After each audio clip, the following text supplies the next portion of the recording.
ये तो बहुत कमजोर हैं। कुछ भी खाते हैं इनके तन को लगता ही नहीं। इन्हें एनर्जिक 31 दीजिए। एनर्जिक 31? जी हाँ, तंदुरुस्ती और ताजगी के लिए एनर्जिक 31 कैप्सूल।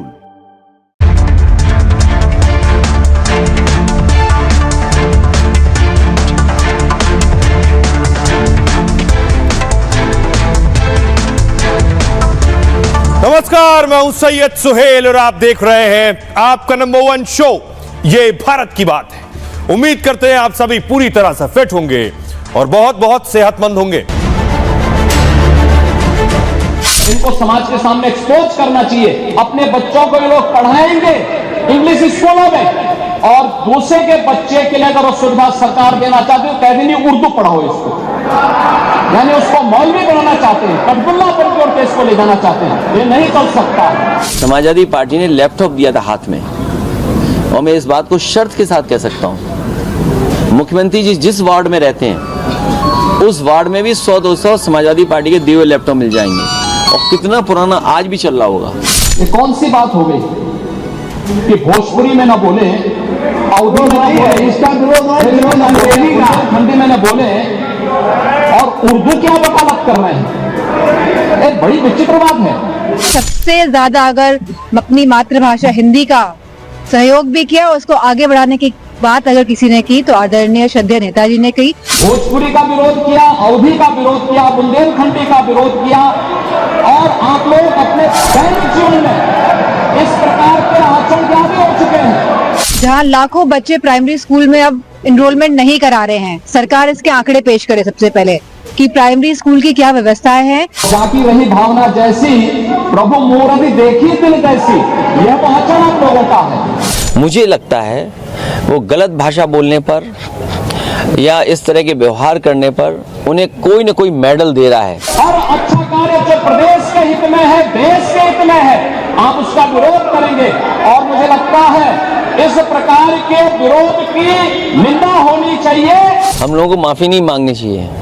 माँ गंगा में हिंदू धर्म में पाप धोने का भी मौका मिलता है। यही ढोंग है आप लोगों का, यही ढोंग है। हर अच्छे कार्य का विरोध करेंगे।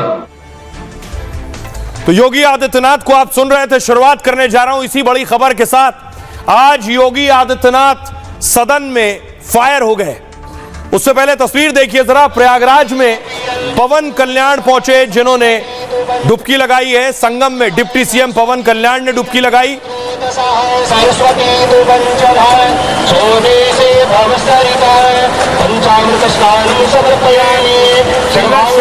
देख रहे हैं शान पहुंचे थे, गायक शान ने डुबकी लगाई है। आज बड़े बड़े चेहरे जो संगम पहुंचे, क्रिकेटर सुनील गावस्कर ने डुबकी लगाई है। पूर्व उपराष्ट्रपति वेंकैया नायडू को आप देख रहे हैं संगम में डुबकी लगाई है।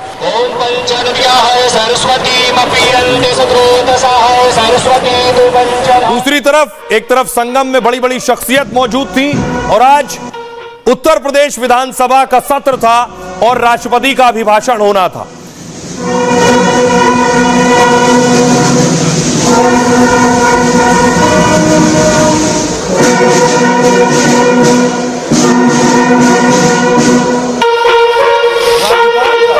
तस्वीरें आप देख रहे हैं। अभिभाषण होना था राज्यपाल आनंदीबेन पटेल का। विधानसभा सत्र का पहला दिन था, लेकिन अभिभाषण से पहले समाजवादी पार्टी बवाल की पूरी तैयारी करके आई थी। समाजवादी पार्टी के विधायक बेड़ियां पहन कर आए थे और इस तैयारी के साथ कि जो भारतीय अमेरिका से आ रहे हैं उन्हें इस तरह से लाया जा रहा है, इसका विरोध दर्ज करा रहे थे।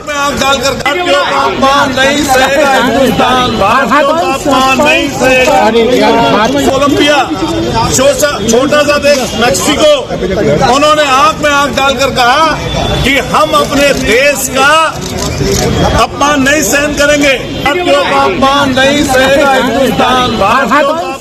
एक और एमएलसी आप देखिए, समाजवादी पार्टी के एमएलसी अस्थि कलश लेकर आए और सपा की साइकिल पर विधानसभा पहुंचे थे।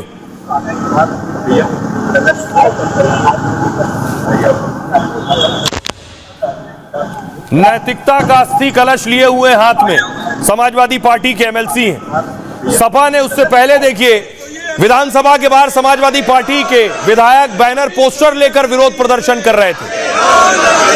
अभी तो ये लड़ाई है, लाठी गोली की सरकार नहीं चलेगी, नहीं चलेगी। लाठी गोली की सरकार नहीं चलेगी, नहीं चलेगी। लेकिन जैसे ही राज्यपाल ने भाषण देना शुरू किया, सदन में समाजवादी पार्टी के विधायकों ने हंगामा करना शुरू कर दिया। बहुत आभार व्यक्त करता हूँ उन्होंने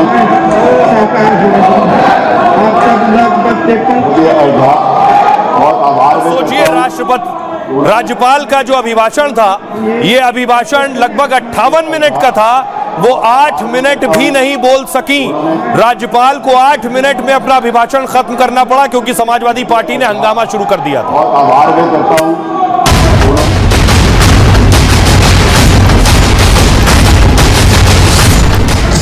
हर मुद्दे पर विपक्ष योगी को घेरता था, लेकिन योगी ने तालीम से तरक्की तक हर मोर्चे पर विपक्ष पर ऐसा हमला किया कि अखिलेश हो या कांग्रेस, सबकी बोलती बंद हो गई। सदन के बाहर अखिलेश की पार्टी ने भारी प्रदर्शन किया और सदन के अंदर अंग्रेजी की बजाय उर्दू की हिमायत कर सरकार को घेरा। तो योगी ने सीधा हमला कर दिया, कहा अपने बच्चों को अंग्रेजी स्कूल में पढ़ाते हैं और दूसरे के बच्चों को मदरसों में भेजते हैं। जो अपने आप को मुसलमानों का मसीहा दिखाते हैं, उनकी असली सोच यह है कि वो अपने बच्चे को अफसर बनाना चाहते हैं और दूसरे के बच्चों को मौलवी। अपने बच्चों को ये लोग पढ़ाएंगे इंग्लिश स्कूलों में और दूसरे के बच्चे के लिए अगर वो सुविधा सरकार देना चाहते हो, कह देंगे उर्दू पढ़ाओ इसको, यानी उसको मौलवी बनाना चाहते हैं, कटबुल्ला पर जोड़ के इसको ले जाना चाहते हैं। तो योगी आदित्यनाथ ने सदन में अखिलेश से सवाल पूछा। योगी ने पूछा कि आपने अपने बच्चों को कहां पढ़ाया है? अपने बच्चों को तो आप अंग्रेजी स्कूल में पढ़ाते हैं, लेकिन आप दूसरों को मौलवी बनाना चाहते हैं और मदरसे में भेजना चाहते हैं। योगी ने हमला अखिलेश यादव से उनके बच्चों पर सवाल करते हुए पूछा। देखिए जरा अखिलेश यादव पर योगी ने जो वार किया है, योगी क्या कह रहे हैं। दरअसल अखिलेश यादव के जो बच्चे हैं, 3 बच्चे हैं अखिलेश यादव के, जो तस्वीर आप देख रहे हैं उनके बच्चों की। बड़ी बेटी अदिति अभी लंदन में पढ़ाई कर रही है इस वक्त, यूनिवर्सिटी कॉलेज ऑफ लंदन की छात्रा है वो, पॉलिटिक्स और इंटरनेशनल रिलेशन में डिग्री कर रही है। स्कूली पढ़ाई लखनऊ के लॉ मार्टिनियर गर्ल्स कॉलेज में की है। ये उस कॉलेज की इमारत आप देख रहे हैं, लखनऊ का सबसे बड़ा कॉलेज है। यह उत्तर प्रदेश का सबसे महंगा और सबसे खूबसूरत स्कूल माना जाता है। नर्सरी में ही इस स्कूल की फीस करीब 2 लाख रुपए है। इस स्कूल में ज्यादातर वीआईपी नेता और सितारों के बच्चे पढ़ते हैं। मशहूर अभिनेत्री प्रियंका चोपड़ा भी इसी स्कूल से पढ़ी है। 700 एकड़ में फैला स्कूल किसी किले की तरह दिखता है और इस स्कूल में गदर जैसी कई फिल्मों की शूटिंग हुई है। अखिलेश की जो छोटी बेटी है, जिनको आप बीच में खड़ा देख रहे हैं, टीना, और बेटा अर्जुन जुड़वा है। दोनों बच्चे भी उत्तर प्रदेश के इसी वीआईपी स्कूल में पढ़ते हैं। Arjun law Martiniere boys college में पढ़ते हैं और ये तीनों बच्चों की पढ़ाई महंगे अंग्रेजी संस्थान से हो रही है। अखिलेश यादव खुद बड़े अंग्रेजी संस्थानों से पढ़े हैं। धौलपुर मिलिट्री स्कूल से अखिलेश ने पढ़ाई की है और मैसूर यूनिवर्सिटी से सिविल इंजीनियरिंग की डिग्री ली है और मास्टर डिग्री अखिलेश ने ऑस्ट्रेलिया से पूरी की है। सिडनी यूनिवर्सिटी से पर्यावरण इंजीनियरिंग में मास्टर किया है। सदन में उनकी पार्टी अंग्रेजी के बजाय दरअसल उर्दू की वकालत कर रही थी, जिस पर बवाल हुआ। लेकिन अखिलेश और उनके नेताओं के बच्चे अंग्रेजी स्कूल में पढ़ते हैं। यही बात उठाकर सदन में योगी ने अखिलेश और उनकी पार्टी को घेरा। दरअसल नेता प्रतिपक्ष माता प्रसाद पांडे ने कहा था, सदन की भाषा बदल दें, अंग्रेजी की बजाय उर्दू को सदन की भाषा का दर्जा मिले। योगी ने हिंदी क्षेत्रीय भाषाओं का मुद्दा उठाकर विपक्ष को घेरा। कहा विपक्ष हर अच्छे काम का विरोध क्यों करता है, ये बच्चों को उर्दू पढ़ाकर मौलवी बनाएंगे। योगी का इशारा विपक्ष के नेताओं के बच्चों की तालीम पर था। आइए अब आपको सुनवाता हूं, उसके बाद यहां से हंगामा और संग्राम शुरू हुआ। सुनिए योगी को और विपक्ष के नेता क्या कह रहे हैं। में न बोले, अवधि में न बोले, इसका विरोध अंग्रेजी का ठंडी में न बोले और उर्दू क्या वकालत कर रहे हैं। आप समाजवादियों का चरित्र ही इतना दोहरा हो चुका है, इनको समाज के सामने एक्सपोज करना चाहिए। अपने बच्चों को ये लोग पढ़ाएंगे इंग्लिश स्कूलों में, और दूसरे के बच्चे के लिए अगर वो सुविधा सरकार देना चाहते हो, कहते नहीं उर्दू पढ़ाओ इसको, यानी उसको मौलवी बनाना चाहते हैं। भावना जैसी प्रभु मूर्ति देखी तिन तैसी, यह तो आचरण आप लोगों का है, यही ढोंग है। हर अच्छे कार्य का आप विरोध करेंगे। मौलाना बनना भी अच्छा होता है, योगी बनना भी अच्छा होता है, लेकिन खराब योगी बनना ठीक नहीं है। मुझे लगता है वो गलत भाषा बोलने पर या इस तरह के व्यवहार करने पर उन्हें कोई न कोई मेडल दे रहा है। समाजवादी पार्टी के नेताओं के बच्चे अंग्रेजी स्कूल में पढ़ते हैं तो कुछ गलत नहीं कहा है, वो एकदम सही कहा है। समाजवादी पार्टी जो दिखती है वो है नहीं, जो है वो दिखती है। स्कूल की पूरे प्रदेश में क्या व्यवस्था है, जहां लाखों बच्चे प्राइमरी स्कूल में अब इनरोलमेंट नहीं करा रहे हैं? सरकार इसके आंकड़े पेश करे सबसे पहले। और जो बात कह रहे हैं कि हम किसी भाषा विरोधी है, तो बताइए नेताजी ने सबसे ज्यादा अगर अपनी मातृभाषा हिंदी का सहयोग भी किया, और समाजवादी पार्टी हमेशा भाषा को आगे बढ़ाने के लिए हम कुछ भी करते हैं। अरे उनका तो निगेटिव नैरेटिव बोलते उसका कोई मतलब नहीं। माननीय प्रधानमंत्री नरेंद्र मोदी जी ने नई शिक्षा नीति में मातृभाषा में पढ़ाई किए जाने का प्रावधान किया है, और उत्तर प्रदेश असेंबली में ये अभिनव प्रयोग है। उनका एजेंडा है, वो हमेशा हिंदू मुसलमान की बात करते हैं। अंग्रेजी भाषा को बोलने का मैंने विरोध किया कि अंग्रेजी भाषा का इसमें लगाने का कोई औचित्य नहीं है, क्योंकि कितने लोग हैं जो अंग्रेजी समझते हैं। जब आप सब कर रहे हैं तो उर्दू संस्कृत को भी कर दीजिए, इसमें क्या बेजा है। आइए अब आपको बताता हूं, उर्दू को लेकर बहुत बवाल होता है। उर्दू का ताल्लुक किससे है ये आपको बताता हूं कि उर्दू आखिर कहां से आई, किसकी भाषा है ये उर्दू। कुछ लोग उर्दू को विदेशी भाषा भी मानते हैं। उर्दू पाकिस्तान की राष्ट्रभाषा है तो लगा कि ये विदेशी है, लेकिन उर्दू भाषा की शुरुआत भारत में मेरठ से हुई। इसका जन्म मेरठ में हुआ है। उर्दू के लिए अरबी फारसी लिपि का इस्तेमाल होता है, और बताया जाता है कि उर्दू भाषा का जन्म 11वीं सदी में हुआ, यानी भारत में मुगलों के आने से पहले से उर्दू बोली जाती थी। गंगा और यमुना नदियां मेरठ के पास से गुजरती हैं, इसलिए यह कहा गया धीरे धीरे कि गंगा जमुना तहजीब की भाषा है ये। पहले इसे हिंदी, हिंदवी और हिंदुस्तानी भी कहा जाता था उर्दू को। और उर्दू भारत में जम्मू कश्मीर और तेलंगाना की राजभाषा है, जबकि उत्तर प्रदेश में इसे अतिरिक्त भाषा का दर्जा मिला हुआ है। यानी उर्दू कोई विदेशी भाषा नहीं, भारत से ही दुनिया में फैली है। और पाकिस्तान में 11% लोग ही उर्दू बोलते हैं, जबकि भारत में 4 करोड़ लोग उर्दू बोलते हैं। यह लगभग आंकड़ा है। सुनिए जरा ये जो हंगामा सियासत में हो रहा है, क्या कह रहे हैं सियासतदान जी कि अब किसी भी बात का कोई वजन नहीं रह गया है। समाजवादी पार्टी के लोगों ने कब किस भाषा का अपमान किया? नेताजी ही एक ऐसे व्यक्ति रहे जिन्होंने देश के अंदर हिंदी भाषा के साथ साथ सभी क्षेत्रीय भाषाओं के सम्मान की हमेशा आवाज उठाई। योगी जी को केवल अनगढ़ बयानबाजी करनी है, जो उनको जिम्मेदारी मूल मिली है वो पूरी नहीं कर पा रहे हैं। पूरी तरह से उत्तर प्रदेश के अंदर व्यवस्था चौपट है। मुद्दा नहीं, अब विपक्ष के भाई केवल हो हल्ला करना है, तो अब इनकी संख्या देखते जाइए ना, घटती जा रही है। ये 2012 में कहाँ थे, 2025 में कहाँ हैं? ये इसलिए क्योंकि जो प्रमुख मुद्दे हैं, जो जनता से जुड़े हुए बातें हैं, उस पर चर्चा नहीं करना चाहते, क्योंकि इतना बेहतर काम हुआ है कि बोलेंगे क्या, इसलिए ये भाग रहे हैं इससे। डबल इंजन की सरकार है, दिल्ली में भी आपकी तृतीय सरकार है और यहाँ पे आपकी दूसरी सरकार है, और उसके बावजूद भी आप अपने ही सरकारी स्कूलों को तिरस्कृत कर रहे हो कि आप अपने बच्चों को अच्छे स्कूल में पब्लिक मीडियम में भेज रहे हो और सरकारी स्कूल जो हैं वहाँ पे नहीं भेजना चाहते हो। तो ये स्तर आप कब ठीक करोगे? विपक्ष का काम ही विरोध करना है, और सरकार का काम है विकास का काम करना। तो वो विरोध कर रहे हैं, हम लोग अपना काम कर रहे हैं, उनसे विरोध से है कि अंग्रेजी भाषा मत पढ़ो या मत पढ़ाओ। तो भाषा को लेकर बवाल है। दूसरी तरफ आज सदन में एक और तस्वीर देखने को मिली। देखिए जरा तस्वीर दिखाइए। आज अयोध्या से के जो मिल्कीपुर से विधायक बने बीजेपी के चंद्रभानु, उन्होंने आज सदन में शपथ ली है। और अखंडता अक्षुण्ण रखूंगा तथा जिस पद को मैं ग्रहण करने वाला हूं उसके कर्तव्यों का श्रद्धापूर्वक निर्वहन करूंगा। अयोध्या के सांसद अवधेश प्रसाद के बेटे को हराया था मिल्कीपुर से अजीत प्रसाद को, चंद्रभानु शपथ ले रहे हैं। दूसरी तरफ देखिए आज अयोध्या में योगी आदित्यनाथ का परिवार पहुंचा रामलला के दर्शन के लिए। ये तस्वीरें मैं आपको दिखा रहा हूं।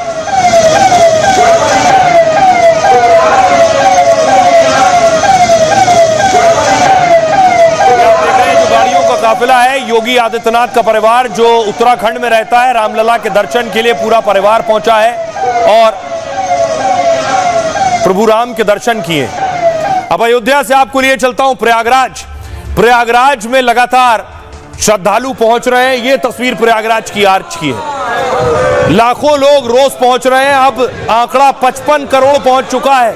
55 करोड़ लोगों ने संगम में अब तक डुबकी लगा ली।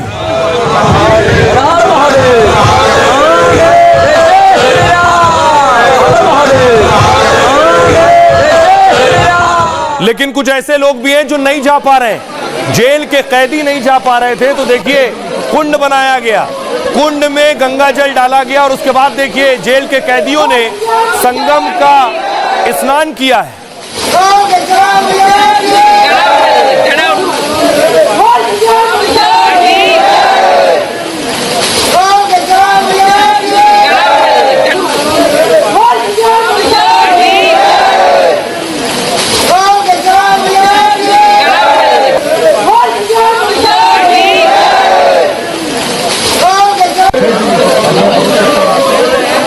पुलिस ने पहले गंगा जल डाला है एक मटकी मिलाकर, उसके बाद उस कुंड में गंगा जल मिलने के बाद कैदियों ने खुद स्नान किया है महाकुंभ का।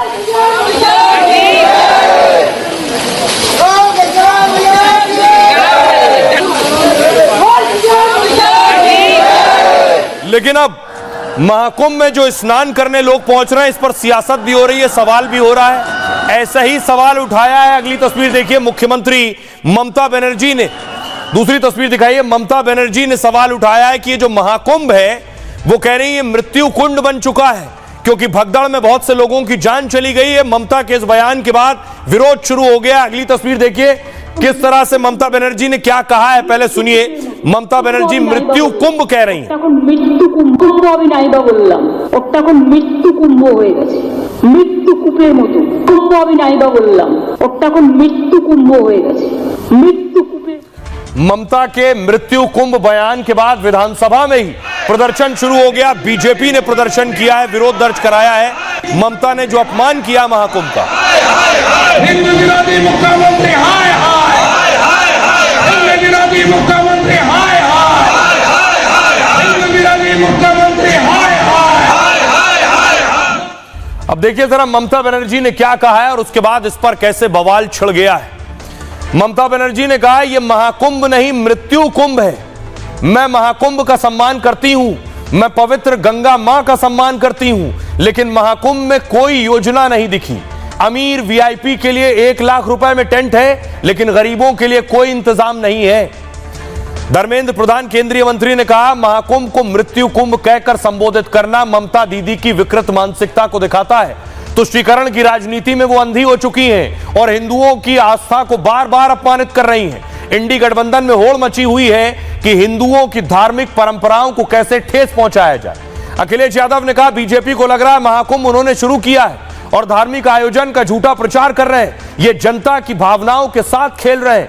नेशनल ग्रीन ट्रिब्यूनल ने यानी एनजीटी तक ने कहा है कि संगम का पानी बहुत खराब है। प्रमोद कृष्णम कह रहे हैं ममता बनर्जी जन्म से हिंदू हैं, लेकिन हिंदुओं की आस्था पर चोट करना उनका फैशन बन गया है। कुछ वोटों के लालच में ममता अखिलेश महाकुंभ को बदनाम करना बंद करें।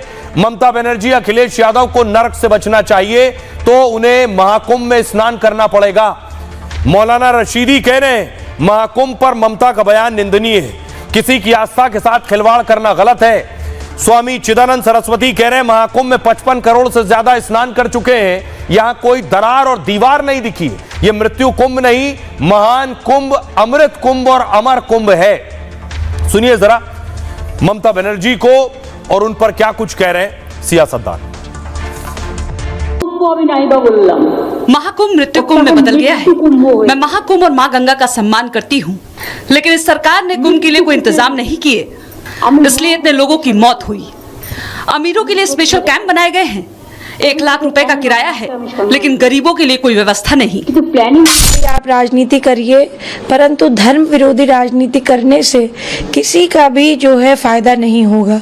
और कब तक ममता जी हों चाहे जितने भी विपक्षी हों, ये कब तक जो है हमारे सनातन धर्म और परंपरा का मखौल उड़ाते रहे। उनके मुंह से इस तरीके की बात शोभा नहीं देती। ये कहते थे कि 10,000 करोड़ रुपए खर्च किए हैं, 100 करोड़ अगर दर्शनार्थी या सिद्धार्थी आएंगे उसके बाद भी उनको इंतजाम मिलेगा। लेकिन जिस तरह की वहाँ पर व्यवस्था देखने को मिली है, शायद इतना मिसमैनेजमेंट किसी कार्यक्रम में नहीं हुआ होगा जितना इस सरकार में हुआ है। ममता दीदी से मैं कहना चाहूंगा कि वो भी महाकुंभ में जाएं, डुबकी लगाएं और श्रद्धा से जाएं, सियासत ना करें। ममता बनर्जी हो, राहुल गांधी हो या अखिलेश यादव,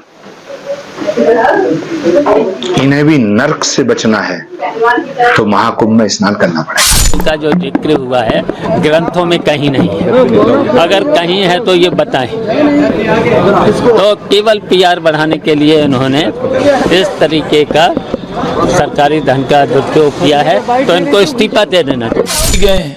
लेकिन महाकुंभ को के बारे में कि ये कहना शिवपाल यादव का 144 साल का कोई जिक्र नहीं है, ये दुर्भाग्यपूर्ण है। दुनिया में कोई नहीं कर सकता जो काम योगी आदित्यनाथ जी ने प्रयागराज में किया है। इसके लिए अगर सराहना नहीं कर सकते, 2 शब्द अच्छे नहीं बोल सकते, तो कम से कम इसकी निंदा नहीं करनी चाहिए।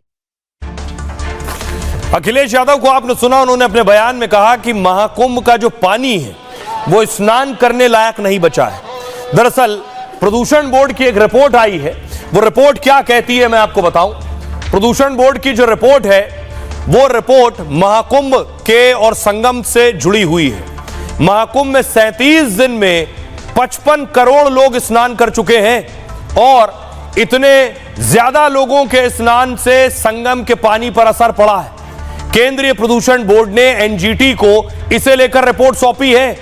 इसमें कहा है कि महाकुंभ में गंगा यमुना में प्रदूषण बढ़ गया है और ये पानी अब पीने क्या स्नान करने के लायक भी नहीं बचा है। प्रयागराज महाकुंभ में 73 जगहों के पानी की टेस्टिंग की गई है और इसमें पानी में बैक्टीरिया तय मानक से कई गुना ज्यादा मिले हैं। संगम के पास के पानी में बैक्टीरिया प्रदूषण का स्तर ज्यादा है और आपको बताऊं फाफामऊ और झूसी जैसे इलाकों में खतरनाक बैक्टीरिया कम मिले, लेकिन सभी जगह पानी ट्रीटमेंट के बिना इस्तेमाल करने लायक नहीं है। इसलिए महाकुंभ में भी इस तरह की मशीनें लगाई गई हैं जिससे ट्रीटमेंट हो सके। निर्मल गंगा की जिम्मेदारी प्रयागराज नगर निगम और यूपी जल निगम को दी गई है। निगम के अफसर तय कर रहे हैं कि गंगा में साफ कर ही पानी छोड़ा जाए। अब तक गंगा में 3600 MLD पानी साफ कर छोड़ा गया है, मतलब 360 करोड़ लीटर से ज्यादा पानी साफ किया गया फिर छोड़ा गया।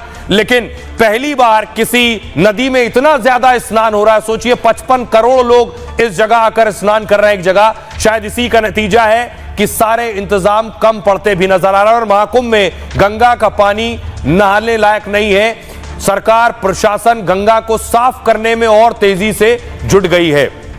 लेकिन हमने महाकुंभ में लोगों से बात की, आस्था से जुड़ा विषय है, लोग क्या कह रहे हैं। जब लोगों ने सुना कि अखिलेश यादव एक बात कह रहे हैं, ममता बनर्जी कह रही ये महाकुंभ नहीं मृत्यु कुंभ है, तो सुनिए संगम में डुबकी लगाने आए लोग क्या कह रहे हैं।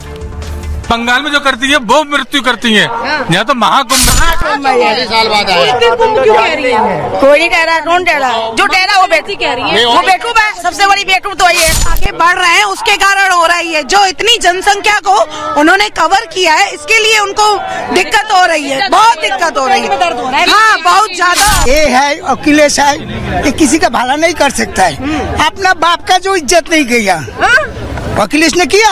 अच्छा, बारह स्टेज में के लिए बोल रहे हैं। हाँ, अरे बाप रे, उसको हटा दिया था स्टेज पे, तो देश का पब्लिक का क्या इज्जत है? कुछ नीचा दिखाना चाहते हैं और कुछ नहीं। और उनके अंदर जो गंदी सोच है, छोटी सोच है, उसके लिए ये लोग मतलब हिंदू को नीचा दिखाना चाहते हैं। लेकिन हिंदू किसी के सामने ना झुका है ना झुकेगा। तो केजरीवाल तो हार गए, अब इनकी भी बारी है। उनको सनातन के बारे में मालूम ही नहीं है, उनको सनातनी होने का ज्ञान ही नहीं है। 50 करोड़ से ज्यादा लोग अगर इस महाकुंभ में डुबकी लगा के चले गए तो देश की आधी जनसंख्या ने तो डुबकी लगा ही ली एक तरीके से देखा जाए तो। तो ऐसी व्यवस्था अगर ना होती तो 50 करोड़ आदमी यहाँ डुबकी लगाता। टिप्पणियां नहीं करनी चाहिए और पहली बात आना चाहिए, उनको भी दर्शन करना चाहिए, महाकुंभ में नहाना चाहिए। सनातन धर्म की है ही नहीं, वो तो आएंगी क्या करने। उनको अफवाह उड़ाना है, उनको बीजेपी को नीचे गिराना है, इसलिए वो बोल रही है। कहना चाहूंगा कि इसमें राजनीतिक पार्टियों को इन्वॉल्व नहीं होना चाहिए, क्योंकि ये किसी की आस्था का विषय है और उसको कहीं ना कहीं उस पर टिप्पणी करना, एक अवैधता करना गलत है। हाँ, ये सनातन का संगम है, यूनिटी है, जो उनको पच नहीं रहा है। स्नान घाट पे भी बहुत बढ़िया स्नान हुआ, हमें 2 दिन से स्नान घाट पे जा रहे हैं। हो सकता है गलत बोल रही हैं। गलत है 100% गलत। क्या इसका उनको प्रायश्चित भोगना पड़ेगा? इस तरह के जो शब्द का जो बोलेंगे उसको तो भुगतना ही है ना। और अभी हम 4 दिन और रुकेंगे। अच्छा, और रुकेंगे अभी? रुकेंगे 4 दिन। हमें कुछ अगर ऐसा होता तो हम चले जाते। तो महाकुंभ से लोगों को आपने सुन लिया। खबरों में आगे बढ़ते हैं। बात दिल्ली की, और अरविंद केजरीवाल के लिए कुर्सी जाने के बाद मुश्किल बढ़ गई है। मुश्किल इसलिए बढ़ गई है कि एक खबर आई है, क्या आम आदमी पार्टी के नेताओं की जेल यात्रा शुरू होने जा रही है। अरविंद केजरीवाल के करीबी सत्येंद्र जैन सबसे पहले तिहाड़ जेल गए थे, उसके बाद बाकियों की लाइन लगी। अब खबर यह है कि सत्येंद्र जैन गिरफ्तार हो सकते हैं क्या। सत्येंद्र जैन क्या फिर से तिहाड़ जेल जा सकते हैं, क्योंकि एक मामले में ईडी को इजाजत दे दी गई है जांच की।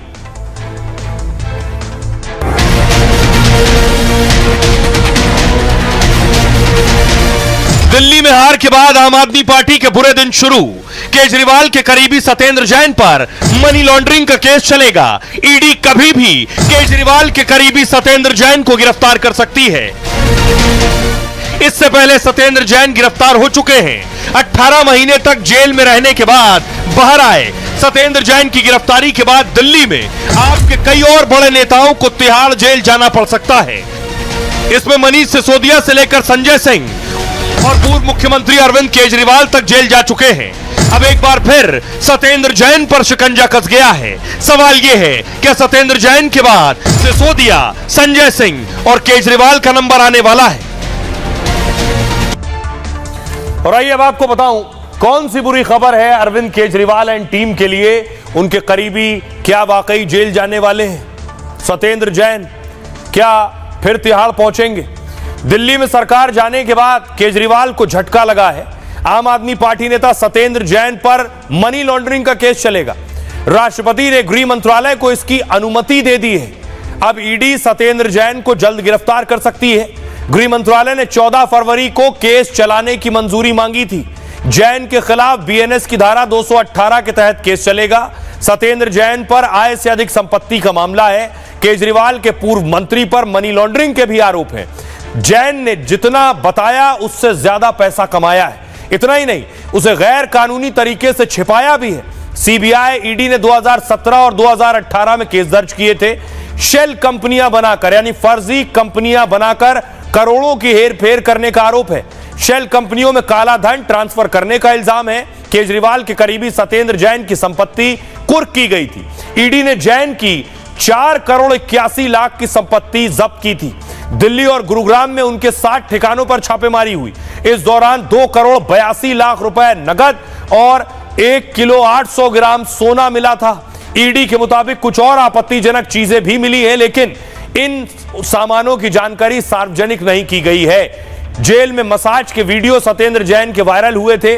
जैन 2015-17 के बीच कई लोगों के नाम पर इन्होंने प्रॉपर्टी खरीदी और माना जा रहा है कि यह प्रॉपर्टी काले धन से खरीदी गई थी। सत्येंद्र जैन ने कोलकाता के 3 हवाला कारोबारियों से 54 फर्जी कंपनियों के जरिए 16 करोड़ 39 लाख रुपए ट्रांसफर किया। और हवाला पैसा भेजने का एक गैर कानूनी तरीका है और हवाला में लेन देन का कोई रिकॉर्ड नहीं रखा जाता है। 18 महीने जेल में रह चुके हैं। अक्टूबर 2024 में इनकी जमानत हुई। इसके बाद से जेल से बाहर हैं। ईडी ने सत्येंद्र जैन के खिलाफ चार्जशीट भी दाखिल की है। सवाल यह है, पहले भी आपको याद होगा पहली गिरफ्तारी इधर से हुई थी, उसके बाद बारी बारी साथी अंदर गए थे। क्या फिर उसी तरह से होगा। दिल्ली के लोगों से हमने सवाल पूछा कि दिल्ली के मुख्यमंत्री रहे केजरीवाल, पहले सत्ता छोड़ी, फिर कुर्सी भी चली गई और अब साथी जेल जाने वाला है। तो दिल्ली के लोग क्या कह रहे हैं, सुनिए। करोड़ों की एक्साइज ड्यूटी चुराई, कर्जा लेकर रेवड़ी बटाई, जेल की रोटी खानी पड़ेगी, जेल का पानी पीना पड़ेगा। और सत्येंद्र जैन जी आपके साथ साथ और भ्रष्टाचारियों को भी जेल में आना पड़ेगा। केजरीवाल, मैं कहता हूँ भारतीय राजनीति में, हिंदुस्तान की राजनीति में सबसे ज्यादा अगर यू टर्न लेने वाला अगर कोई बना तो अरविंद केजरीवाल है। और भ्रष्टाचार में इतना लिप्त रहा ये, जो इन लोगों को जेल में ही रहना चाहिए और तिहाड़ी है, तिहाड़ जेल में ही बंद होना चाहिए। दिल्ली की जनता का जो विकास का पैसा, चाहे वो शीश महल में लगाया हो, चाहे वो दारू घोटाला करके पंजाब के इलेक्शन में लगाया हो, उस सब का हिसाब अब अरविंद केजरीवाल को देना पड़ेगा। क्योंकि दिल्ली की जनता बार बार एक ही बात पूछ रही है कि केजरीवाल जो सपने आपने दिखाए थे वो तो आप पूरे नहीं कर पाए, तो अब आपका इंतजार तिहाड़ जेल की वो कमरा कर रहा है जहां आप मसाज करवाते थे और आम चूसने का कार्य करते। आम आदमी पार्टी की जितने मंत्री थे वो सब घोटालेबाज है, तो सबको जेल जाना है। केजरीवाल खुद जेल जाएंगे, उनके ऊपर जांच चल रही है। इसका घमंड टूटा है, समझ लो। इसका इतना घमंड हो गया था, चूर चूर हुआ है। 19 सीटों पे 200 यूनिट बिजली फ्री के बावजूद भी तेरे को दिल्ली की जनता ने जूते उतार के मारा है भाई। कभी लालच के टाइम पे लालच को दे करके फ्री के नाम पर और दिल्ली की जनता को ठगा, लेकिन अब दिल्ली की जनता इनको क्या नाम उखाड़ के फेंक दिया। लेकिन अब दिल्ली की जनता नहीं, कभी ये पार्टी शायद मेरे हिसाब से अब खत्म होने जा रही है। पहले भी जेल में थे, बेल पे बाहर आए थे वो, तो कार्रवाई तो होगी उन पे भी, सत्येंद्र जैन पे भी होगी, केजरीवाल पे भी होगी, और जो अपने एक और नेता जो इनके जो जेल गए सिसोदिया उन पे भी होगी कार्रवाई। तो होना तो तय उसमें। ताहिर हुसैन भी हैं, अमनतुल्ला खान को भी लेके गई है। आम आदमी पार्टी जो है साफ आदमी पार्टी हो जाएगी धीरे धीरे करके। सारे नेता इनके अंदर जाने वाले हैं, क्योंकि सारे एक से एक बड़े भ्रष्ट हैं, सब दारू माफिया हैं ये, और दिल्ली को डुबा के बेड़ा गर्क कर दिया है इन्होंने। बीजेपी आई है तो उनका सबसे पहले यही था कि उनको ये जितने भी पुराने केसेस जो भी पिछले 12 साल के अंदर आम आदमी पार्टी ने घपले करे हैं दिल्ली के अंदर, और वो जाएंगे ही जाएंगे। सत्येंद्र जैन भी जाएंगे, अरविंद केजरीवाल भी जाएंगे, सिसोदिया भी जाएंगे, और जितनी फाइल ओपन होती जाएंगी धीरे धीरे सब लोग अंदर की तरफ जाएंगे। और आइए, तो ये बात हो गई केजरीवाल के एक करीबी की। अब बात केजरीवाल के दूसरे करीबी की, यानी मनीष सिसोदिया, जो केजरीवाल के राइट हैंड है। उन पर संगीन आरोप लगाए हैं बीजेपी के विधायक, उस सीट से विधायक जो सीट छोड़ी थी मनीष सिसोदिया ने। आरोप है कि सिसोदिया दफ्तर से, सरकारी दफ्तर से टीवी पंखा सब ले उड़े। सुनिए। कुछ नहीं है, ये चोर लोग हैं, चोर। इन्होंने इतनी शर्म नहीं है लोगों को कि जो दूसरा विधायक बैठेगा वो कहां बैठेगा, पर ये नहीं। ये देखो, ये इतने भ्रष्टाचारी है, सारी कुर्सी सारी टेबल गायब कर दी, कुछ नहीं है यहाँ पे, खाली पड़ा हुआ है। और दूसरा मैं आपको दिखाऊंगा, और ये देखिए, ये सारे सामान लेके चले गई, सब गायब कर दिया। ये हॉल है, इस हॉल में 200-250 कुर्सियां थी, 300 कुर्सियां थी, ये सारी कुर्सियां गायब कर दी, कुर्सी टेबल सब गायब, कुछ नहीं है, खाली हॉल पड़ा हुआ है। इसमें एसी लगे हुए थे, एसी भी उखाड़ के ले गए जगह जगह से। और मैं आपको दिखाता हूं, ये पूरा खाली। यहाँ एक टीवी लगा था 2-3 लाख रुपए का, वो टीवी भी उखाड़ के ले गए। उसका फ्रेम लगा हुआ है टीवी का, ये देख सकते हैं, ये टीवी का फ्रेम लगा हुआ है, और टीवी उखाड़ के ले गए। यहाँ एक साउंड सिस्टम था जिसमें कुछ कार्यक्रम करते थे, वो 12 लाख का साउंड था आहूजा का, वो भी उखाड़ के ले गए। मतलब सरकारी संपत्ति सब उखाड़ के ले गए। एसी लगा हुआ था, एसी भी निकाल के ले गए, ये ले गए। ये सिसोदिया के हाल है, ये शर्म नहीं आती इस भ्रष्टाचारी को, तब ये हारे हैं चुनाव। ये सारी सब गायब, कुछ नहीं है यहाँ पे। देख सकते हैं, ये कमरा है, इस कमरे में भी कुर्सी टेबल गायब। ये एसी लगा हुआ था, एसी भी गायब, ये भी चोरी कर लिया, चोरी करके ले गई सरकारी संपत्ति को चोरी। कुर्सी कहीं नहीं है, 200 इसमें 300-400 कुर्सियां थी बैठने के लिए, सब तोड़ के ले गए। ये दरवाजे सब ये सब तोड़ दिए हैं, देखो ये सारे तोड़ दिए, कब्जे निकाल दिए, कहीं कुछ नहीं। मतलब बिल्कुल क्षतिग्रस्त करके चले गए, सरकारी संपत्ति को लूट के चले गए, जहां से मर्जी खींच रही है इसी, जहां से मर्जी जो मर्जी खींच के ले गए। किस तरह से सिसोदिया, जो अपने आप को बहुत ईमानदार बनाते, शराब के दलाल, शराब की दलाली खाई, चुनाव हार गए, भ्रष्टाचार करा, दिल्ली से भी साफ हो गए, और सामान जो पीडब्ल्यूडी दिल्ली सरकार की अमानत थी, वो सारी अमानत को चोर के लूट के लेकर चले गए। जैसे अखिलेश पर आरोप लगा था कि घर गए टोटी ले गए, तेजस्वी पर भी आरोप लगे चोरी के, वैसे सिसोदिया पर आरोप है। देखिए, ये बताया जा रहा है टीवी एसी यहां लगा था, सिसोदिया जी सब उठा ले गए। यहां ये देखिए एसी लगा था, सरकारी है, उनका दावा है बीजेपी का, ये सब सरकारी था, सब उठा ले गए। अब देखिए जरा क्या क्या ले गए हैं और अब वसूली कैसे होगी, क्योंकि बीजेपी के विधायक का दावा है हम तो सब लेकर रहेंगे, क्योंकि ये सरकारी खर्चे पर आया हुआ माल था। और दोनों छोटे मियां बड़े मियां ले गए। बीजेपी विधायक रविंद्र नेगी का सिसोदिया पर आरोप है। विधायक कार्यालय से चोरी का गंभीर आरोप लगाया है। कुर्सी से लेकर टीवी और एसी तक उठा ले जाने का दावा है। पड़पड़गंज विधायक है, उन्होंने कहा यह सारा सामान गायब हो गया दफ्तर से। मनीष सिसोदिया पड़पड़गंज से पहले विधायक थे। 2020 में सिसोदिया ने रविंद्र नेगी को ही हराया था। 25 में सिसोदिया ने पड़पड़गंज सीट छोड़ दी और जंगपुरा से चुनाव लड़ा, वहां से भी हार गए। रविंद्र नेगी इस बार पड़पड़गंज से चुनाव जीते, जबकि सीट बदलने के बावजूद सिसोदिया जीत नहीं सके। सिसोदिया को कानूनी नोटिस भेजेंगे, इनका कहना है बीजेपी विधायक रविंद्र नेगी का। नेगी ने कहा सिसोदिया के विधायक ऑफिस का वीडियो बनाया है और विधायक कार्यालय का वीडियो दिखाकर पूछा है सामान किसने चुराया।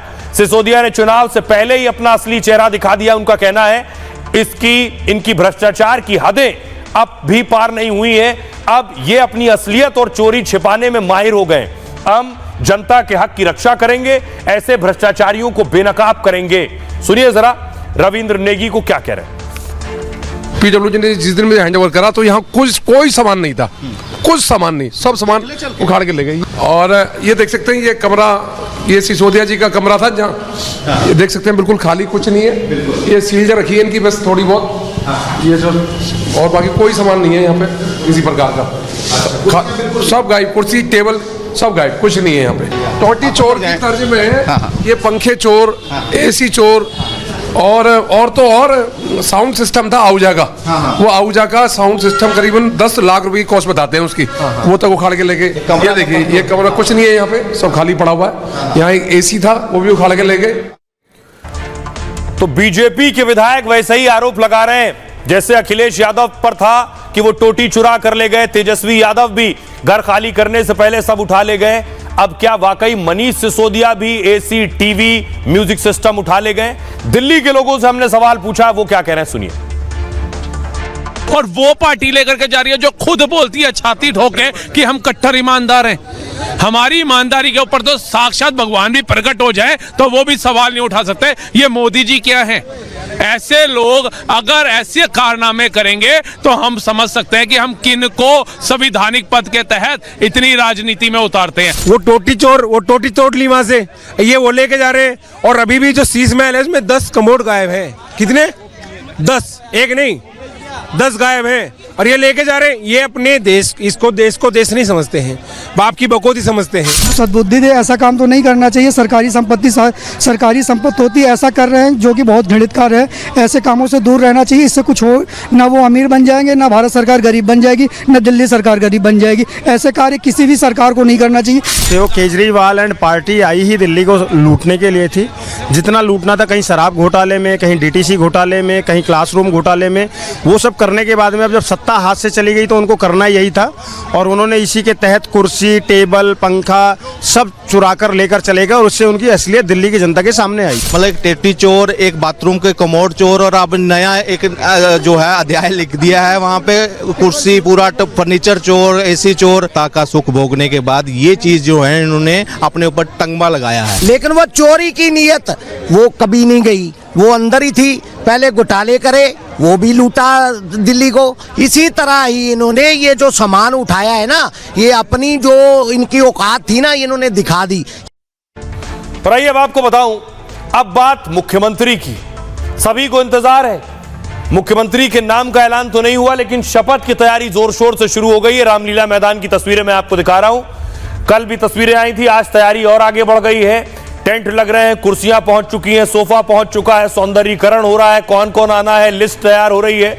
ये आप देख रहे हैं, यही रामलीला मैदान में ही शपथ होनी है।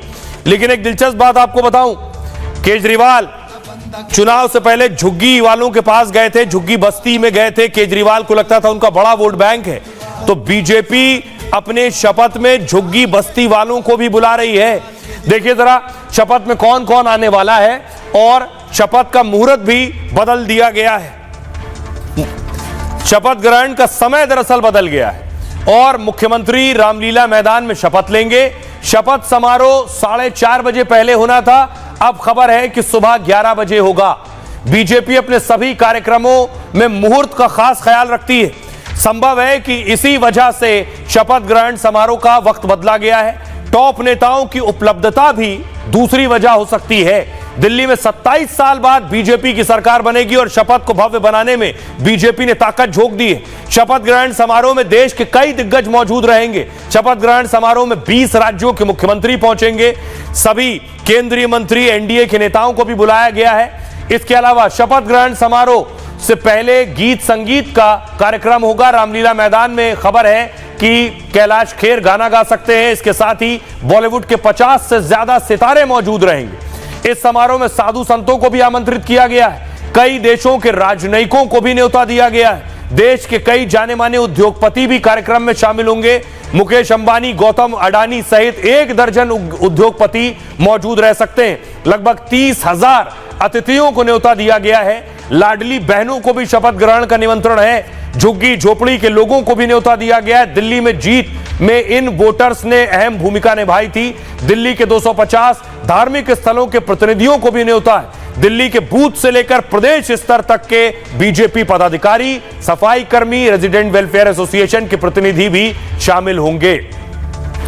आज बीजेपी की कई बैठकें भी हुई हैं। सुनिए सियासतदान क्या कह रहे हैं। और हमें इस बात की भी खुशी है कि हम अगली अपनी आने वाली जनरेशन के लिए एक अच्छी दिल्ली दे पाएंगे। इस दिल्ली को 12 साल जो बर्बाद किया उसको दोबारा से आबाद कर। जो अंदर की खींचतान है उसको छुपाने की नाकाम कोशिश कर रही है। आज तक कभी हुआ क्या कि मुख्यमंत्री का पता ना हो, मंत्रियों का पता ना हो और रामलीला मैदान में तैयारी हो रही हो?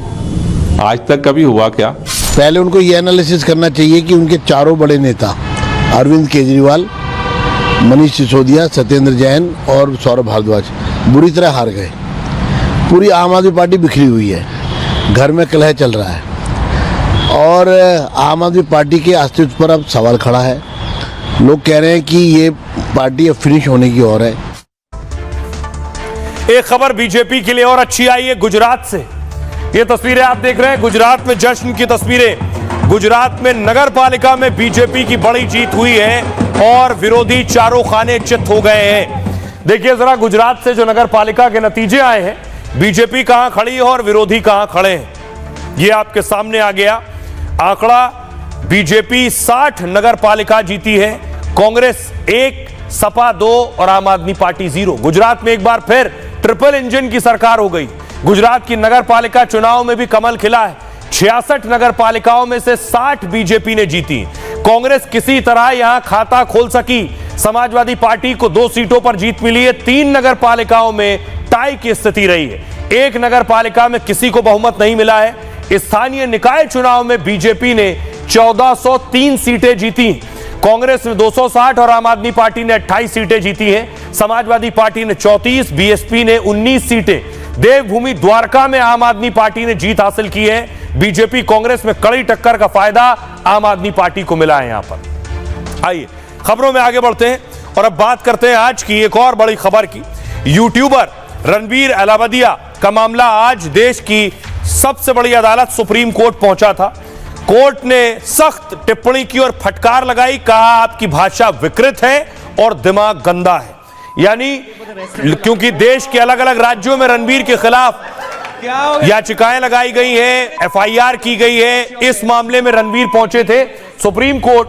तो देखिए सुप्रीम कोर्ट ने आज इस सुनवाई में क्या कहा है और उनके ऊपर क्या कुछ उन्हें रियायत दी गई है और कौन सी मुश्किल उनके लिए बढ़ गई है। दरअसल हुआ क्या, ये रणबीर को आप देख रहे हैं, कई एफआईआर दर्ज होने के बाद अलावदिया सुप्रीम कोर्ट पहुंचे थे। जस्टिस सूर्यकांत और जस्टिस एनवी सिंह की बेंच ने उन्हें राहत दी। कोर्ट ने कोई और एफआईआर नहीं दर्ज करने को भी कहा है। पिछले दिनों सुप्रीम कोर्ट ने अर्जी पर सुनवाई से इनकार कर दिया था। अलावदिया की अर्जी की लिस्टिंग के आदेश दिए थे। अलावदिया ने सुप्रीम कोर्ट से 3 गुहार लगाई थी। पहला, देश भर में एफआईआर जो दर्ज हो रही है उस पर सुनवाई हो, उन्हें गिरफ्तारी से राहत दी जाए और तीसरा, उन्हें धमकाया जा रहा है। लेकिन अर्जी पर सुनवाई के दौरान सुप्रीम कोर्ट बहुत नाराज था। सुनवाई के दौरान सुप्रीम कोर्ट ने जमकर फटकार लगाई। कहा आपके कमेंट की भाषा विकृत और दिमाग आपका गंदा है। इससे अभिभावक ही नहीं, बेटियां और बहनें भी शर्मसार हैं। सुप्रीम कोर्ट ने वहां मौजूद अटॉर्नी और सॉलिसिटर जनरल से भी सवाल पूछे। कहा ऐसे यूट्यूबर्स के मामले सामने आ रहे हैं, क्या केंद्र सरकार कुछ करना चाहती है? अगर वो खुद ही कुछ करते हैं तो अच्छी बात है, वरना हम यहां गैप नहीं छोड़ सकते हैं। तथाकथित यूट्यूब चैनल इसका दुरुपयोग कर रहे हैं। तमाम चीजें सामने आ रही हैं, इसलिए हमने नोटिस इशू किया है। यूट्यूबर रणवीर अलावदिया को सुप्रीम कोर्ट से राहत मिली है, लेकिन इन राहतों के साथ शर्तें भी लगाई गई हैं। पहली शर्त है कि इन्हें जांच में सहयोग करना होगा। दूसरी शर्त अपना पासपोर्ट जमा करना होगा। तीसरी शर्त फिलहाल कोई शो एयर नहीं करेंगे। पूछताछ के दौरान वकील अंदर नहीं जाएंगे। चौथी शर्त, आपको बताऊं, इंडियाज गॉट लेटेंट को लेकर यह विवाद था। यह शो स्टैंड अप कॉमेडियन समय रैना का है और जिसमें 8 फरवरी के एपिसोड में अश्लील कमेंट किए गए। इसमें पेरेंट्स और महिलाओं को लेकर आपत्तिजनक बातें की गई। ऐसे अश्लील कमेंट्स के बाद देश भर में बवाल मच गया। महाराष्ट्र, असम समेत कई जगह एफआईआर दर्ज की गई। रणवीर, समय रैना समेत कई आरोपी बनाए गए। इसी के खिलाफ रणवीर सुप्रीम कोर्ट पहुंचे थे। आइए अब आपको सुनवाता हूं, सुनिए इस पर सियासतदान क्या कह रहे हैं। सुप्रीम कोर्ट ने इनको भी अच्छी तरह से फटकारा है और कहा है कि इनके जितने भी शो हो गए वो आगे से बंद किए जाए। जो भी गंदे कंटेंट लेके शो किए, जो छोटे से रील्स के जरिए जितने भी शूट किए वो हटा दिए जाए। और पूरी की पूरी गंदगी इनके दिमाग में है, इसीलिए ऐसी गंदी बातें माता पिता के बारे में ये लोग कर रहे हैं। तो पुलिस जो भी जानकारी इनके तरफ से चाहिए वो जानकारी पुलिस को दी जाए और पूरा सहयोग ये लोग पुलिस को करें। जो आदरणीय सुप्रीम कोर्ट ने कहा बिल्कुल सही कहा है। उन्होंने क्वेश्चन किया है the extent of obscenity and the extent of vulgarity. कोई नहीं चाहता है कि एक व्यक्ति को टारगेट करे, लेकिन एक मिसाल बनने के लिए कानून का खौफ बहुत ज़रूरी है। और यहाँ freedom of expression is freedom of encroachment और वो इंक्रोचमेंट वल्गैरिटी है। और आइए अब आपको बताऊं, रणवीर अलावदिया का जो केस है सुप्रीम कोर्ट में कौन लड़ रहा था। यह तस्वीर आप देख रहे हैं, पूर्व सीजेआई चंद्रचूड़ साहब के जो बेटे हैं वो रणवीर अलावदिया का केस लड़ रहे हैं। यह तस्वीर आप देख रहे हैं, सीजेआई आज पहुंचे पुरी के जगन्नाथ मंदिर में। डीवाई चंद्रचूड़ को आप देख रहे हैं और रणवीर का केस लड़ रहे हैं। डीवाई चंद्रचूड़ के सुपुत्र हैं अभिनव चंद्रचूड़। अभिनव चंद्रचूड़ ही रणवीर की तरफ से सुप्रीम कोर्ट में पैरवी कर रहे थे। आइए अब दोनों के बारे में आपको बताऊं। रणवीर अलावदिया स्टैंड अप कॉमेडियन है, यूट्यूब पर स्टैंड अप कॉमेडी से पहचान बनाई है। सबसे ज्यादा कमाई करने वाले यूट्यूबर्स में शामिल है। 2014 में अपना बियर बाइसेप्स यूट्यूब चैनल शुरू किया और उनके यूट्यूब पर 7 शोज चलते हैं। महीने में दावा है 8 से 10 लाख और उससे ज्यादा कमाते हैं। अलावदिया की कुल संपत्ति 60 करोड़ से भी ज्यादा है। रणवीर अलावदिया के माता पिता दोनों डॉक्टर हैं। पिता का नाम गौतम अलावदिया।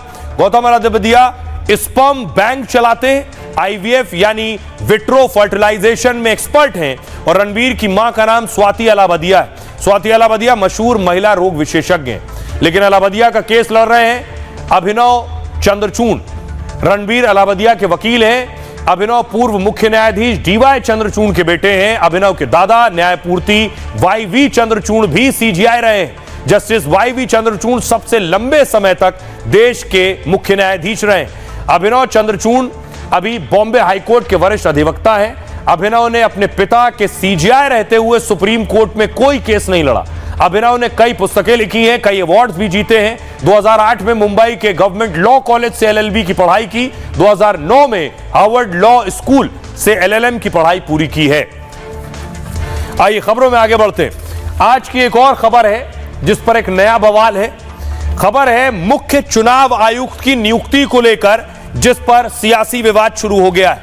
दरअसल मुख्य चुनाव आयुक्त की नियुक्ति करनी थी प्रधानमंत्री मोदी, गृह मंत्री अमित शाह और राहुल गांधी उस टीम का हिस्सा थे। और अगली तस्वीर में आपको दिखाऊं, उस टीम ने जिन्हें उस कमेटी ने चुना वो है ज्ञानेश कुमार। ज्ञानेश कुमार अब मुख्य चुनाव आयुक्त होंगे। लेकिन ज्ञानेश कुमार को चुनने को लेकर राहुल गांधी ने बवाल किया। तस्वीर में आपको दिखा रहा हूं, राजीव कुमार जो पुराने मुख्य चुनाव आयुक्त थे वो आज रिटायर हो रहे थे। आज ही नए चुनाव आयुक्त को कार्यभार संभालना था, तो ज्ञानेश कुमार ने कार्यभार संभाला। लेकिन आपको बताऊं कि इस पर बवाल क्या है। इस पर बवाल है जो नए चुनाव आयुक्त हैं उन पर राहुल गांधी तैयार नहीं थे। उनका अपना तर्क था। देश को आज से नया मुख्य चुनाव आयुक्त मिल गया। आईएएस ज्ञानेश कुमार को मुख्य चुनाव आयुक्त बनाया गया है।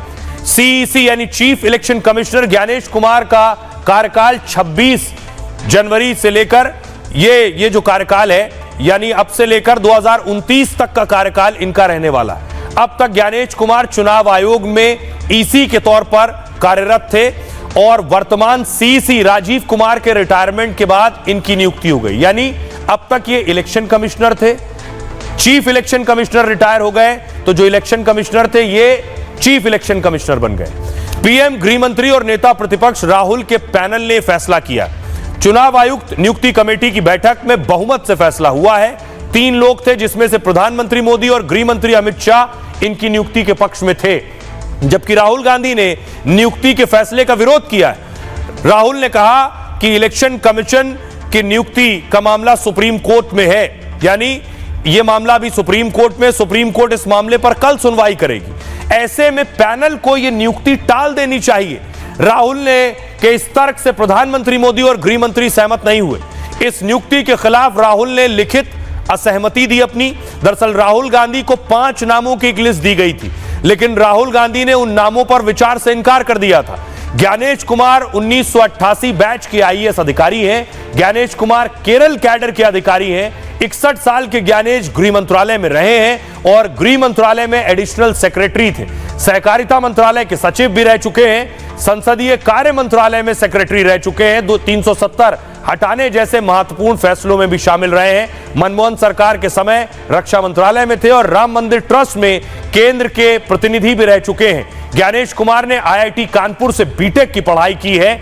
उत्तर प्रदेश के आगरा में सीसी ज्ञानेश कुमार का जन्म हुआ था। बिहार और बंगाल समेत कई राज्यों के चुनाव इन्हीं की देखरेख में होंगे। अब इस मामले में कल ही सुप्रीम कोर्ट में सुनवाई भी होनी है। सुनिए सियासतदान क्या कह रहे हैं। निर्वाचन आयोग के में जो भी चेयरमैन रहे उसको निष्पक्ष होना पड़ता है और नियुक्ति में ही पारदर्शी नहीं है, शंका होती है। सुप्रीम कोर्ट ने खुद ही कहा था कि इसमें एक सत्ता पक्ष से, एक विपक्ष से और एक सुप्रीम कोर्ट का चीफ जस्टिस, लेकिन उसको कानून बना के बदल दिया गया और सुप्रीम कोर्ट में मामला अभी भी लंबित है। ऐसे में आनन फानन नियुक्ति करना, और राहुल जी ने पहले ही लोकसभा में कहा कि 2-1 से फैसला होगा, तो क्या होगा वो सबको पता है। तय किया हुआ उस प्रोसीजर के हिसाब से ही वो सब किया गया है, जिसके अंदर प्रधानमंत्री जी थे, हमारे लॉ मिनिस्टर थे और सब नेता प्रतिपक्ष राहुल गांधी थे। तीनों की मीटिंग के अंदर तय हुआ है और जो मीटिंग का जो तय हुआ रिजल्ट है उसको बाहर बताया गया। उसी नाते से नए सीईसी आखिर पहले रिटायर हुए हैं, सीईसी तो नया कोई ना कोई बनना ही है, तो जो इंटर्न जो भी सीनियर मोस्ट हैं उनको सीईसी बनाया गया। अभी तक चुनाव आयोग का बीजेपीकरण हुआ था, अब तो नई नियुक्ति मिस्टर ज्ञानेश कुमार की नियुक्ति से इसका संघीकरण हो गया। और खबरों में आगे बढ़ते हैं। अब आपको लिए चलता हूं देश में आए प्रधानमंत्री नरेंद्र मोदी की एक दोस्त की बात। दोहा से आया पीएम मोदी का दोस्त प्रधानमंत्री रिसीव करने के लिए पहुंचे। कतर के अमीर को आप देख रहे हैं, ये तस्वीरें जब कल वो लैंड हुए, प्रधानमंत्री ने उन्हें एयरपोर्ट जाकर रिसीव किया। प्रोटोकॉल तोड़कर प्रधानमंत्री ने उन्हें रिसीव किया।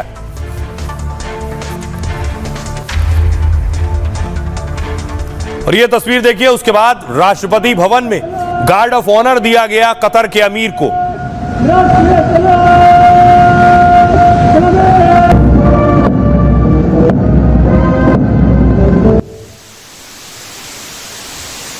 और आइए कतर के अमीर के बारे में कुछ खास बात आपको बताऊं। प्रधानमंत्री के दोस्त हैं, इसलिए दोस्त हैं, आपको याद होगा कि वो भारतीय जो कतर में फंसे हुए थे उनकी रिहाई इसी दोस्ती की वजह से हुई थी। कतर के अमीर तमीम बिन हमाद अल थानी इस समय 2 दिन के दौरे पर भारत में मौजूद हैं। वो कल रात यानी 17 फरवरी को भारत पहुंचे। खुद प्रधानमंत्री मोदी प्रोटोकॉल तोड़कर उन्हें रिसीव करने एयरपोर्ट पहुंचे थे। फिर राष्ट्रपति भवन में राष्ट्रपति द्रौपदी मुर्मू और पीएम मोदी ने स्वागत किया। इस दौरान उन्हें गार्ड ऑफ ऑनर दिया गया। कतर के अमीर ने सरकार के वरिष्ठ मंत्रियों से भी मुलाकात की। हैदराबाद हाउस में पीएम मोदी से द्विपक्षीय बातचीत की और इस दौरान दोनों देशों में कई समझौते और हस्ताक्षर किए गए। राष्ट्रपति भवन में कतर के अमीर के सम्मान में भोज का भी आयोजन हुआ। लगभग 1 दशक बाद कतर के अमीर की यह पहली भारत यात्रा है। इस यात्रा का मकसद व्यापार, निवेश और तकनीक के क्षेत्र में भारत कतर संबंधों को मजबूत करना है। भारत में एलएनजी का सबसे ज्यादा आयात इसी देश से होता है। शेख तमीम अन्य शासकों से की तरह आम नहीं है। उनकी डिप्लोमेसी के साथ साथ उनका लाइफस्टाइल भी दुनिया भर में मशहूर है। लंबाई इनकी 6 फीट 3 इंच है। अल थानी 3 बार शादी कर चुके हैं और इनके 13 बच्चे हैं। अमीर टाइटल कतर के सुप्रीम लीडर को दिया जाता है। कतर के गठन के बाद से यह टाइटल अल थानी परिवार के 11 सदस्यों को मिल चुका है और शेख तमीम कतर के 11वें अमीर हैं। अल थानी फैमिली दुनिया के सबसे अमीर परिवारों में शामिल है। उनके परिवार की संपत्ति करीब 27 लाख करोड़ है। दोहा रॉयल पैलेस में रहते हैं जिसकी वैल्यू करीब $1 अरब है। इस महल में 100 से ज्यादा कमरे हैं, जबकि यहां एक साथ 500 गाड़ियां पार्क की जा सकती हैं। दोहा रॉयल पैलेस के कुछ हिस्से में सोने की नक्काशी की गई। इस महल के साथ ही उनके पास ओमान में भी एक बड़ा साम्राज्य है। उनके पास करीब 3,300 करोड़ रुपए की कीमत वाला कतारा नामक लग्जरी यॉट भी है। 124 मीटर लंबी इस जहाज में एक हेलीपैड भी है और इसमें एक साथ 35 मेहमान और 90 क्रू मेंबर रह सकते हैं। अल थानी की खुद की एयरलाइन भी है। साल 1977 में कतर अमीरी एयरलाइन की शुरुआत हुई थी, जो सिर्फ राज परिवार को ही सेवा देती है। एयरलाइन के पास कम से कम 14 विमानों का बेड़ा है, जिसमें 3 बोइंग 747 शामिल है।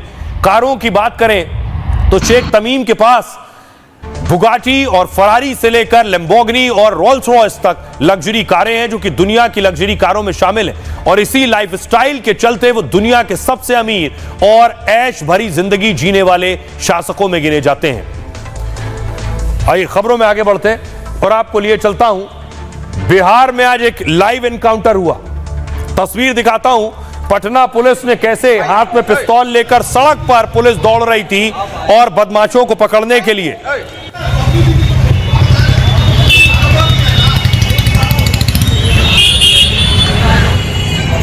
जैसे ही पता चला बदमाश इस घर में छिपे हुए हैं, फौरन देखिए एसटीएफ पहुंची है। चारों तरफ बंदूक लेकर इस घर को घेर लिया गया है।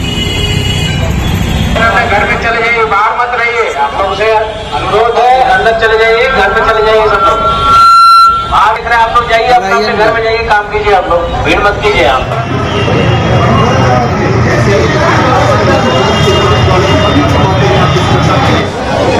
और उसके बाद देखिए 4 बदमाशों को पटना पुलिस ने गिरफ्तार किया इस ऑपरेशन के बाद।